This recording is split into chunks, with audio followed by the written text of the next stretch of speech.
right. Welcome. The few of you that came, the few, the proud, right? We love it. Thank you for coming to the last week of workshops. Woohoo! Thank goodness, right? Maybe you don't think that. No, we don't think that either. But, um, so, a couple of announcements before we jump into today's topic of body composition. First off, we're going to do the final assessment 3 weeks from today. So June 8th, June 7th and 8th. So we're going to do it at the same times that we have had the workshops. So it'll be June 7th, a Wednesday at 1 p.m., and then June 8th, the Thursday at 8 a.m. All right? So come on one of those days. I'm going to guess that this time will be a little more relaxed. Of course, having said that, all of our online viewers are going to be like, oh, we're going at 8 a.m. So come knowing that it may be a little busy, but again, we're not expecting as many people to show up. But we had a lot more show up than we thought last time, so who knows? Anyway, okay.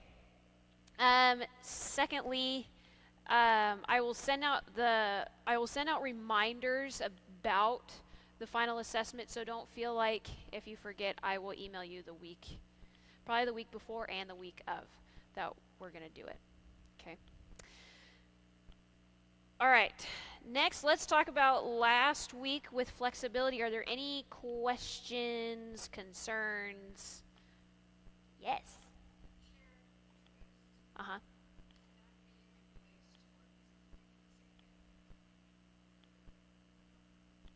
That can, yeah, you can do that as well. Yeah. Yeah. So the question was with the chair twist, if you were to, let me steal a chair here. Um, if you were to do the yoga pose where you bring your knee up and then twist that way, same benefit, same thing. Either way, just for a lot of people, bringing that leg up over the thighs, it can be difficult and holding that there. So you can get the same. So whatever floats your boat, go for that. Okay, any other questions? Any questions about anything previous that we have taught? Because now's the time. This is our last workshop, so. All right, great. If you do have questions later on, like in the next 3 weeks or whatever, find my dad or I. We're more than happy to answer those questions for you too.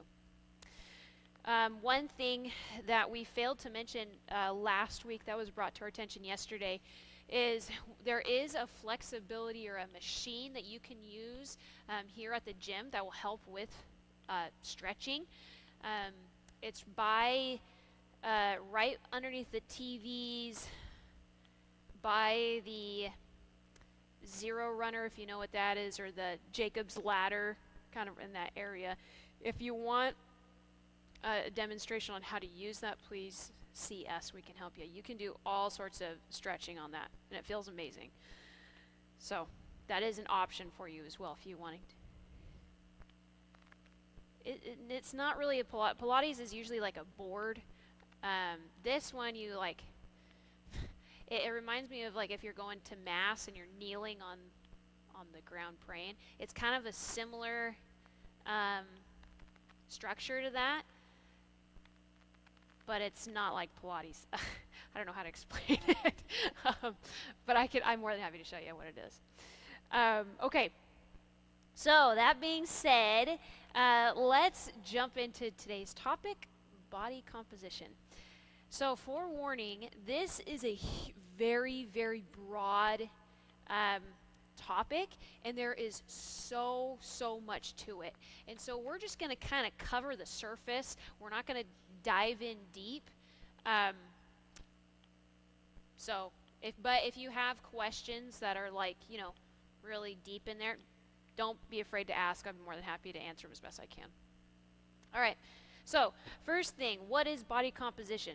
Body composition refers to your bones, muscle, and body fat, what your body is made of. When you have good body composition, it means that you have a lower body fat percentage and then a higher muscle mass percentage. Um, so for a lot of people, it's generally the opposite, where they have a lower muscle mass and then a higher body fat percentage than we would like. When you have a lower body fat percentage compared to muscle mass, your quality of life, it goes up drastically. Like, it is a huge improvement. Those who have a healthy body composition are less likely to get diabetes, to have high blood pressure, to have fatty liver disease or high cholesterol. They're less likely to get cardiovascular disease, which I mentioned before is the #1 cause of death in the United States right now. You have a lower body fat percentage, that risk goes way down. Okay, so that's kind of why we're talking about it, is because it is so important, just to help you with other diseases that you might have, or other problems that you might have. Another thing as well is when we talk about muscle mass, and we talked about this in functional strength, is your muscle mass is extremely important as you age, because it helps you with all your day-to-day activities, right? Getting up from the floor, getting up from your chair, gardening, putting stuff away in the kitchen, stuff like that. Your muscle mass is really important.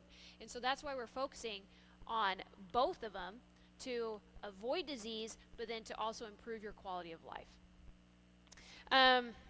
Okay, so if we look at the bottom of your sheet, you'll see that this picture, they kind of look like slices of ham. Yeah, they totally do, right? This is actually a cross-section of your quad, your thigh, right? Ain't that a pretty picture? So if you look here, the red represents muscle, the yellow represents body fat. So if you're looking at a 30-year-old, they have pretty good muscle mass and body fat is relatively thin. But then as you age, like at 50 years, that muscle mass starts shrinking, the body fat increases. And then when you're 80, even more so, muscle mass shrinks drastically and body fat increases.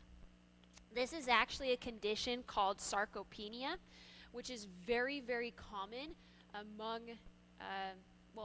as we age. So you'll notice for a lot of you that, before, maybe when you were young, you had big old muscles, biceps, and, big quadriceps or anything like that. But then as you've gotten older, and you can see this in a lot of senior citizens, is their muscles are a lot more lean. They're a lot smaller. And that is very typical. It doesn't mean that necessarily they're not working hard. It's just that their muscle mass is decreasing. So again, what we want to try and do is prevent this from happening. Prevent your muscle mass from decreasing drastically, because we know that if your body fat increases, you're at higher risk for getting all these different diseases. Does that make sense? Yeah. So there's a couple of ways that we can decrease, or things that we need to focus on to decrease body fat. That's mostly what we're going to be focusing on today. We've talked about building muscle mass and what you need to do that through functional strength. But let's talk about how we decrease that body fat. This is also considered weight loss. So, fun topic. This is actually a very fun topic for me to talk about. So, there's probably 4 big things that you need to worry about when you're trying to lose weight or to lose body fat. And before I delve into those, let me say that some of you may be like, oh, you know what? I feel like I'm a pretty healthy weight for my age. I'm doing good. I look good. But however, your muscle mass could be very small, and your body fat could still be very high. So you may look good, but it doesn't necessarily mean that your body is healthy. So if that's the case, then you still not necessarily lose weight, but you need to change your muscle mass and increase it a little bit. Okay, there's my little caveat. All right, so let's go into the 4 things. First off, and probably the biggest one when trying to lose weight or decrease body fat is going to be nutrition. Hands down, nutrition is going to be the biggest thing. Now, I could go in and I could talk about nutrition for ever, hours and hours and hours. We're not going to do that today because I don't want you to fall asleep. But with nutrition, the biggest thing for you to know is that you're going to lose weight when you eat fewer calories than you burn, right? So let's say you're eating, you're sticking to a 2,000 calorie diet. Okay, you have 2,000 calories a day, but you're only burning 1,200 calories a day. So that means that you're getting an 800 calorie surplus in a day. I'm going to change that. Let's say 1,300 calories. You're burning 1,300. Okay, so you're getting a 700 calorie surplus in a day. Within 5 days, you will have gained a pound. There's 3,500 calories in a pound of fat. So within 5 days, you'll just keep going up and up and up. Kind of crazy. So that means that we have to watch calorie intake. There's many ways you can do it, but you can watch calorie intake. You can, just kind of be careful on what you're eating, how much you're eating, that type of thing. And you'll find that if you start tracking calories, they add up very, very, very fast. Again, I could go into this forever, but just be mindful of what you're eating and notice, okay, how many calories am I getting in my diet from this food itself? If you're interested in doing that, there's apps that you can use that are really helpful when tracking calories. All you have to do is you can scan the barcode of whatever food you're eating, and then it'll put in, okay, you consume this many calories with 30% fat, and it goes on and on and on. Or if counting calories is not the thing for you, you want to try another diet, try Atkins or paleo or keto or Weight Watchers, whatever it may be. Intermittent fasting is a very popular one right now. Go for it. Find what works for you. That's the key, is you're going to find something that you are going to be able to do, but something also that you're going to be able to maintain. That's the biggest thing, is what happens with a lot of people as they try to lose weight. First off, you start off and you're all gun-ho. You're like, all right, I'm going to do this. I'm going to lose 30 pounds. This is going to be great. And then you get like maybe 2 weeks in and you're like, this kind of sucks. This is not really fun. I want that ice cream, or, I want that hamburger. It just looks so good. So you want to find something that you're going to be able to stick with the rest of your life. What happens within it, I'm kind of jumping from subject to subject, but as they start going on this diet, let's say they lose 30 pounds. Then what happens, they get off their diet, they're like, all right, I lost my 30 pounds, I'm good. Then they gain it all right back and then some. Because you didn't change necessarily your lifestyle, you just changed how you were eating for that period of 3 months, okay? So you want to make sure whatever you do, you can maintain for the rest of your life. These are lifestyle changes that we're trying to make, not 4-month habits that we're trying to change.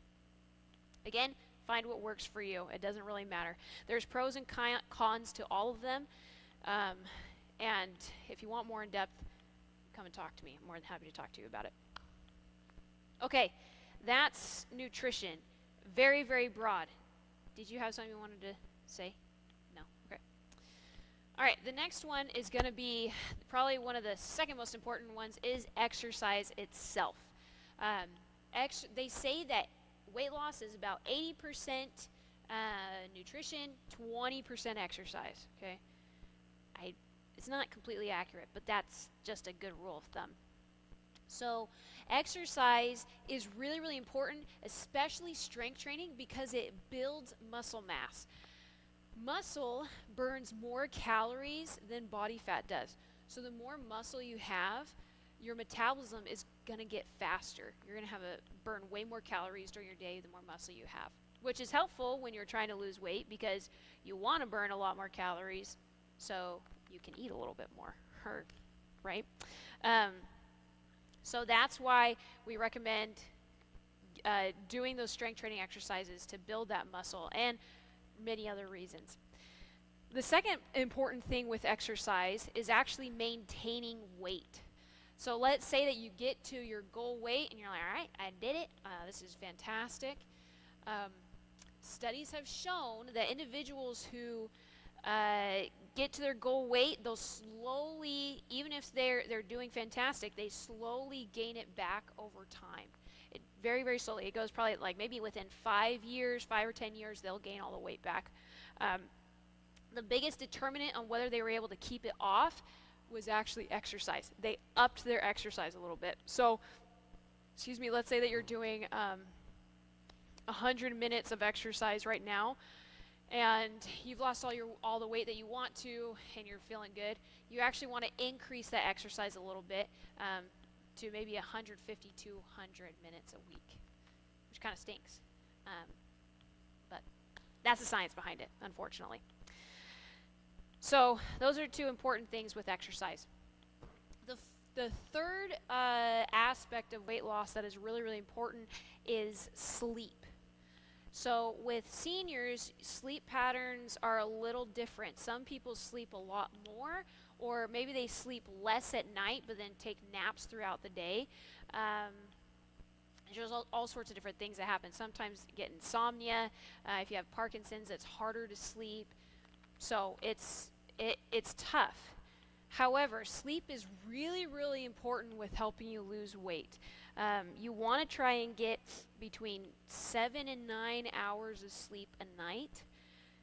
What happens is if you get less than that, is your body is trying to keep itself awake, and so you'll tend to snack a little bit more just to get that energy up. Your body hasn't had a time to recuperate with those extra hours of sleep.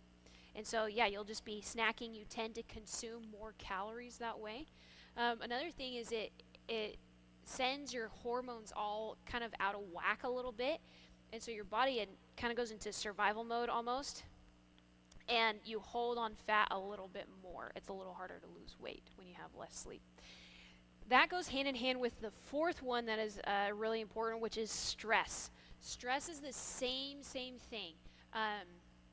If you are super stressed out, maybe you have like a big performance coming up or a project that you're trying to get done in a certain amount of time, your body goes again into survival mode. It's like, okay, we got to get this done. This is really, really important. We don't have time to think about losing weight. We don't have time to burn extra calories and all that stuff. So it holds on to fat as much as possible. So there's a couple ways that you can combat stress. First of all, you could not do anything stressful. That's one way to do it. However, that's pretty much impossible. Or you can find ways that help to decrease your stress levels. Whether that's meditation is a really good one. Whether it's going for walks in the park. Exercise can actually be really good for de-stressing. Find what works for you. If it's something artistic, do it. But that will help decrease your stress levels. Unless I have a client who she hit a plateau in her weight loss, and she told me her schedule. She was doing a music performance and she had a couple music performances actually, and just all sorts of stuff going on. Like she had funerals she had to go to. She was traveling all the time, and her stress was just really, really high. And I said, okay, listen, once this is all over, odds are you're going to probably lose weight just because your stress is going to be gone, essentially. And sure enough, a week after all of this stuff finished, she started losing weight again. So it can be a huge determinant for weight loss. Okay, those are the big four right there. There's many others, but those are the big ones. Are there any questions? Because again, I just skimmed the surface. No? All right. Great. Okay, so then let's talk about goals. Let's talk about goals because weight loss is very important to have a goal. in mind, or else it's just not going to happen. So, at the beginning of our workshops together, we had you, or we told you, to think of a goal and to try and achieve that goal, to reach towards that goal. Now, I asked that question yesterday, and I had probably about 4 people raise their hand saying that they actually made a goal. I think maybe one person said they were trying to keep it. So I'm not going to ask you since there's few of you here. But anyway, goals are extremely, extremely important. Please, please, please set them. It gives you a drive. It helps you strive for something and work towards something. However, there are ways to create a good goal. So I have on your sheet, I have an acronym. It's SMART. How to set SMART goals. So the first one on there, S, is specific. Ask yourself, what are you trying to achieve? So if you were trying to, in this case, lose 20 pounds, that's your specific. I want to lose 20 pounds. Okay? Then the next one is going to be measurable. Yes? Oh, thank you. Okay, so my dad mentioned spot reduce, like with weight loss, a lot of times we want to target a specific area of our body that we don't like. For women, I can speak from experience, it's usually like our hips or our rear. Sometimes it's our arms. I've seen that a lot, our underarms, maybe even your belly. Unfortunately, you cannot spot check fat. You cannot do it. So you may be losing weight, but you're like, what the heck? You know, my thighs still look exactly the same. What's going on here? And it's just your body takes fat from where it wants to. Not where you want it to, but from where it deems necessary. Not even necessary, but wants to, okay?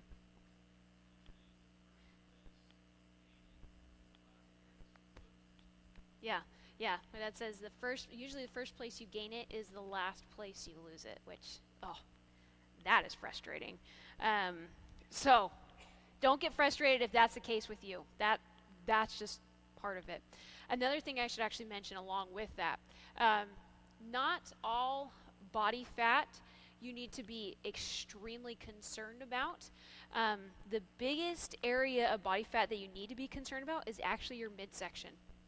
So the fat that surrounds your organs it's called visceral fat, and that's what you need to be concerned about. If you have a lot of fat in that area, it just increases your risk for all of those diseases. So for women, we're kind of blessed in the way that if we have more fat around our thighs, generally we're going to be a little bit healthier than if we had it around our midsection. Sorry, men. Okay. Where was I? All right, so let's go back to the acronym. So let's go to measurable. M is for measurable. You want to make sure that you have, it has to be, well, you just have to know when you have achieved your goal. So if I were to say, oh, I just want to lose weight, or I just want to get fit, how do I know when I've achieved that? I have no idea. I could say, well, I mean, I lost, a quarter of a pound, so I lost weight, right?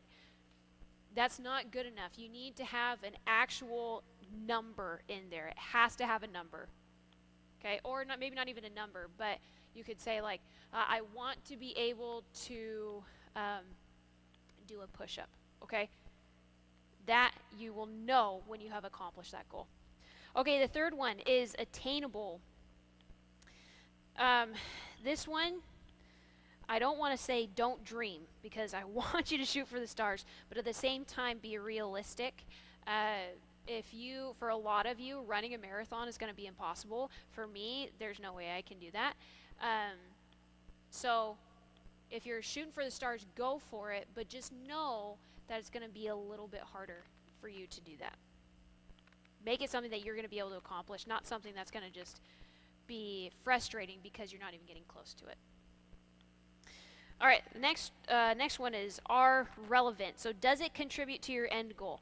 So I was thinking about this morning. So if I were to run the Roadie Run this weekend, let's say I've been training for it, I'm feeling pretty good, but one of my goals to help me get to that point was, okay, I'm gonna paint my toenails every week so that my toes are gonna look nice and pretty when I'm running it. That has nothing to do with running the 5K or 6 or 10K. Nothing to do with it, and so it's just not relevant to my overall goal of trying to beat that time. Unless knowing that you have pretty toes gives you motivation to run faster, it's just not going to help. Okay, the last one is time bound. You have to have a deadline. Because again, if I were to say, I want to lose 25 pounds, by when? 30 years from now, you have to have a deadline, or else it's not going to give you that drive. You're not going to push yourself hard to reach that goal. All right? So, yes.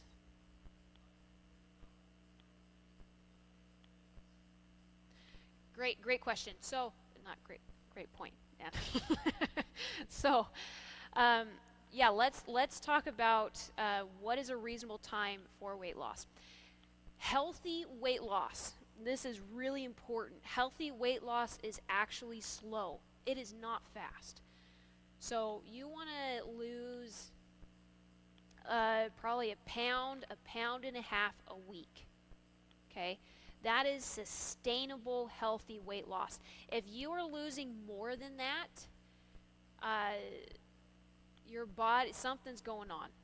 Okay? You got to be careful. Unless, let me say, unless you're doing a specific diet. For example, the keto diet, your body, there's a lot of metabolic processes that are going on, but your body essentially goes into starvation mode. And so I knew a guy who lost 40 pounds in a month just because of his diet. Now, he put it right back on as soon as he got off of that diet, but anyway, so again, sustainable weight loss is going to be slow. If you lose less than a pound a week, that is okay. That is A-okay, just as long as you keep working at it. All right? So, however, whatever that time frame may be for you, if you were to calculate, okay, 1 pound a week, if I want to lose 10 pounds, about 2.5 months. Okay? Seems like a long time, and you'll notice that, like, your body will, 1 week you'll lose like 3 pounds, the next week you'll lose a half a pound. It fluctuates. Along with that, if you are weighing yourself, weigh yourself 1 day a week. Do not get hyperfixated on the number on the scale. That can be really depressing. It can be very discouraging when you've been working really hard and your weight goes up all of a sudden, and it's not necessarily accurate. Your body fluctuates a ton with water, food that you've digested, if you've had a bowel movement recently, all sorts of stuff. So weigh yourself the same day, preferably in the morning, after, with the same routine. Okay? I typically weigh myself right after I go to the bathroom because I got to get all the stuff out. Every little bit counts. So be consistent and only do it once a week. Now, if you're someone, I've worked with many clients who they hate weighing themselves because it is just very depressing. And weight loss can be really, really hard emotionally and mentally, which is totally fine and understandable. So if, getting on the scale just terrifies you to death, do not do it. Don't do it. Find success in other ways. You can measure yourself, be like, okay, I want to lose 2 inches on my waistline. Okay, that's one way to do it. You could do it where, I want to be able to run a 5K 5 minutes faster or something like that. Find other ways to measure your success. Okay. Another way that you could, and I should say this as well.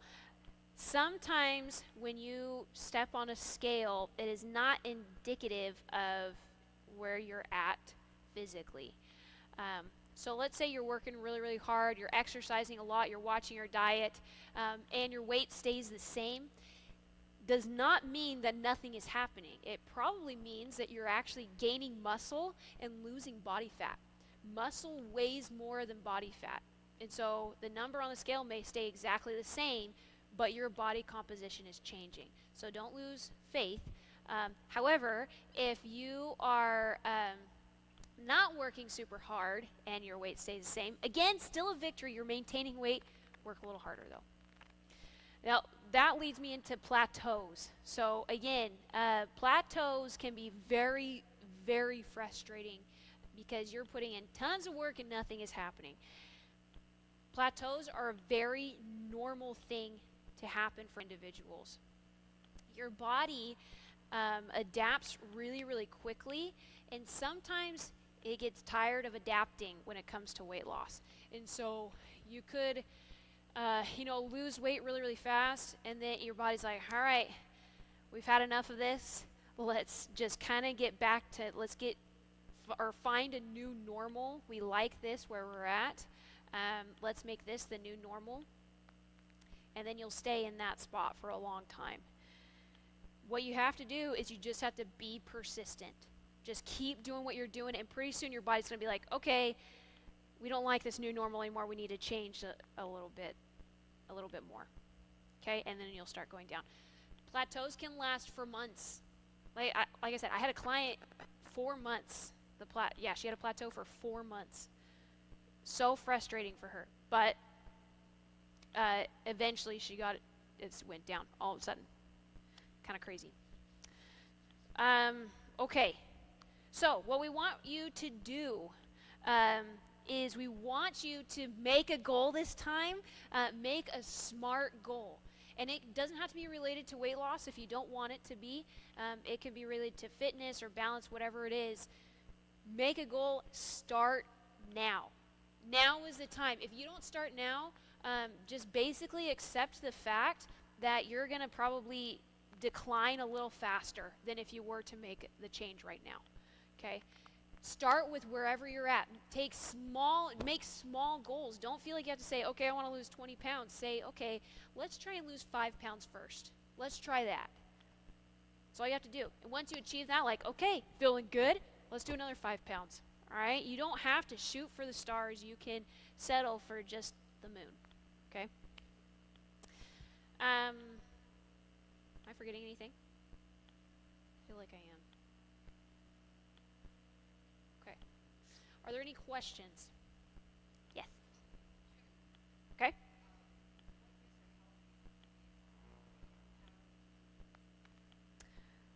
Brilliant questions. Okay, I'm so glad you brought that up. Okay, so the questions were, what is a healthy BMI and how do you measure that? Okay, so first off, BMI is different than body fat percentage. When you go to the doctor, a lot of times they'll say, okay, your BMI is 31. And they don't necessarily tell you if that's great or not. BMI refers to your height and weight distribution. So it's a very, very broad scale. It can give you an idea of where you're at physically, if you're a healthy weight or based on your height, or if you are a little overweight based on your height. However, it does not take into account muscle mass. So, for example, a bodybuilder is pure muscle, and they could weigh 220 pounds, and if they were to check on the BMI chart, they are obese, which we know they're not obese, they're just made of muscle. So be careful with BMI. Again, it's not a terrible indicator, but it's not the best. So body fat percentage is really what you want to look at. For women, it's going to be higher than men. Just a natural thing. We tend to carry a little more fat, which is good. Means we have more wiggle room. The best way to measure that, my dad or I can measure that for you. They're called fat calipers. Basically, we pinch different folds of your skin, your thigh, your arm, your waist. Yeah. Men, it's different areas. But we pinch those areas, we measure the body fat, and then we plug it into a very complex equation. And we can do that for you if you are interested. It's $25 a pop. What that will help with is if you're starting this weight loss journey, it might be beneficial for you to do that, to get a baseline. Okay, I have 35% body fat. I'm going to check again at the end of 2 months and see if that has gone down. Another good indicator if you're losing weight, especially if you're like, okay, the number on the scale hasn't changed. Let's check my body fat percentage to see if that has changed, because it will. So I'm not entirely, I'd have to look. It changes based on age. So men, it's, what, do you remember what it was, 11 to 20%, I think? I think it's like 20. So I think for older men, it's 11 to 23. Again, it changes. For women, healthy is like 22 to 33. Something like that, 22 to 33%. So it just depends on your age. And you can look that up online as well. Great question. Thank you for asking that. Any other questions?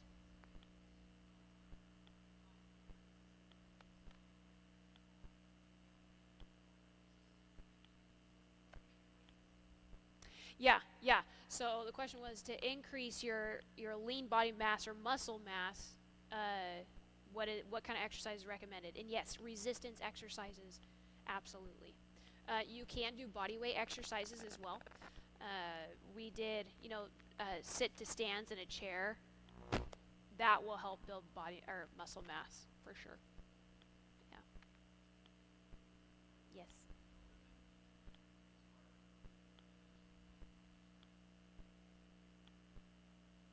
Yes. Yeah. Good point. So for women, it is harder than for men because we have hormones working against us. Um, a lot of you may have noticed that when you hit menopause, you gain weight a little bit. Very, very common because your hormones are changing. Your body holds on to a little more weight. Your metabolism drops. And that's what happens when you age too. Your metabolism slows down. So that's why doing resistance training is really important. Building that muscle mass is important. And just so you know, the older you get, the harder it is to lose weight. It's not impossible. It is not impossible, but it is harder. Just because your metabolism is lower and you're not as active as what you were 30 years ago. Yeah, I know. This is the hard part with weight loss. Is it's like it is tough. It is hard work, but it is doable, and it's important. And when you succeed, you feel good. You will notice a huge difference in how you're feeling just with even a few pounds of weight loss. Your body, you're just kind of like, whoo, I feel good. You have more energy. You're able to maybe lift a little more. You're able to walk a little faster. Your body just improves. With diabetes, when you lose weight, your blood sugar, your A1C goes down. Your cholesterol levels will go down. Your blood pressure will go down. It's crazy. Weight loss is so amazing when you're able to do it. It's great. Doing it is the hard part, unfortunately. But you can do it. You totally can. The biggest thing, and I failed to stress this, but I'm going to do it now, is accountability. Weight loss is 10 times easier if you have someone to be accountable to. Whether that's a friend, a spouse, a coach, whatever it is, find someone that's going to keep you accountable. For example, the people that I work with, they track calories on their phone, and I have a way of looking at their phone or at their calories that they're tracking every single day, so I can see, ooh, they indulged a little bit today. They went out to eat, and when you have someone looking over your shoulder, it sounds bad, but you want to try extra hard. You're kind of embarrassed. Like, you don't want to admit that you ate a whole cheesecake, right? You want to be like, okay, I only had a sliver, You don't want to admit that to someone. And so having someone there who is keeping you accountable is super helpful. Now, however, some people are going to be better than others. For example, my husband, and I tell my husband, okay, Neil, I'm going to track my calories this week. You got to help me stay on top of that. And he's like, okay, yeah, I will. Never does. And I'm like, come on, you're supposed to be helping me. And it just is not on his radar. So I can't depend on him. My dad, I probably could. I have a couple of friends that I could, or again, a coach that I could turn to keep me on it. You want to be careful. You don't want someone who's going to make you feel bad. If there's anyone who is making you feel just really depressed, you probably should find someone else. You want to find someone who's going to pump you up and be like, okay, yeah, you kind of struggled a little bit this week, but let's do better next week, right?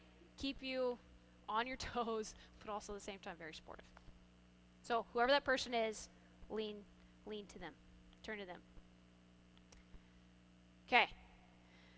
All right. So I hope you're all excited. Maybe not. Maybe you're like, oh, geez, here we go. But go and get to it. This is, like I said, this is a game changer. It's going to be a game changer if you are working hard. And all of these things, these are lifestyle changes. You're going to notice huge differences if you put them into action. All right? So do it. You can do it. Set goals for yourself. Reach those goals. When you accomplish them, tell us. We would love to cheer you on. That's the beauty of being here at the gym, is we can cheer you on. We love hearing your successes. Alrighty? Okay. As a final reminder, the last assessment is going to be in 3 weeks. We will see you then. Work hard in the meantime so that we can see improvements in those. If not, we know you need to work a little harder. Alrighty? Yes. Oh, thank you. Yeah. If you're interested, if you're like, oh gosh, I want to lose weight, or I just don't know how to do it nutrition-wise or whatever, we are going to be doing a future workshop based specifically on weight loss and nutrition. So if you want to get a little more in depth, okay, how many carbs should I eat? What is a good, like, are carbs actually bad for me? Like, everyone says that I should stay away from carbs. Or protein, at my age, do I need a lot of protein? Stuff like that. We'll send out an email announcing when that next workshop is, going over nutrition and weight loss. All right? So, look forward to that, and we will see you. Yes. Question? We haven't talked about that. I'm sure we will. The question was if we're going to have another one of these exercise sessions. We've talked about possibly doing like a phase 2, so adding more exercises onto it. Not entirely sure yet, but we'll get back to you on that if we do. Okay? Any other questions before I sign off for the last time? All right. Okay. Everybody watching, it was good having you with us. We'll see you